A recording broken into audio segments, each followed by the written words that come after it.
नमस्कार, मी डॉक्टर विश्वनाथ पुजारी. आज आपण आयुर्वेदातील त्रयोस्तंभ म्हणजे आहार, निद्रा आणि ब्रह्मचर्य या विषयाबद्दल थोडी माहिती घेणार आहोत. तर यातील सगळ्यात महत्त्वाचा जो आहे तो निद्रा म्हणजे आहार आणि ब्रह्मचर्य या दोन्हीतला जो मिडल पॉईंट आहे तो निद्रा. तर आपल्या हिंदू संस्कृतीमध्ये आपण असं म्हणतो की या देवी सर्वभूतेषु निद्रा रूपेण संस्थिता नमस्तस्यै नमस्तस्यै नमो नमः. याचा अर्थ असा आहे की जे या भूतलावरती निद्रा रूपेण जी आहे देवी पार्वती देवी तिचा आपण नमस्तुभ्य करतो, तर नमन करतोय. तर याचं कारण असं आहे की आयुर्वेदामध्ये असं म्हटलं जातं की निद्रायतम सुखम दुःखम पुष्टिकारशे बलाबलम वृषता क्लिवता ज्ञानम अज्ञानम जीवितम नच, म्हणजे ज्ञान अज्ञान जिवंत राहणं किंवा मृत्यू. आणखीन सगळ्यात महत्त्वाचं म्हणजे पुष्टी आणि कार्य म्हणजे सर्व धातूंची पुष्टी होणे. आणखीन कृशता म्हणजे धातूंचा ऱ्हास होणे म्हणजे शरीर बल ऱ्हास होणे.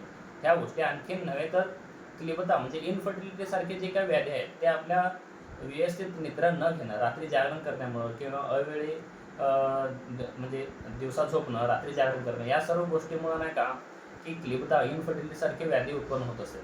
तर ह्या सर्व गोष्टींचा आपण त्रयोस्तंभ म्हणजे आहार जे काय परिणामकर भाव आहेत ते आणि निद्रेचे जे काय आयुर्वेदामध्ये सांगितलेले जे नियम आहेत ते हे सर्व जाणून घेऊन आपण जर आचरण केलं तर ब्रह्मचर्य म्हणजे की आपली शुक्रधातूची ताकद आणि आपली बुद्धी ही कायम व्यवस्थित राहणार आहे. तर या सर्वांचा विचार करून आपण निद्रा व्यवस्थित घेणे म्हणजे रात्री लवकर झोपणे आणि लवकर उठणे हे फक्त आपल्या शरीरासाठी नव्हे तर मानसिक आरोग्यासाठी आणि आपल्या पूर्ण दीर्घायुष्यासाठी भरपूर फायदेशीर आहे.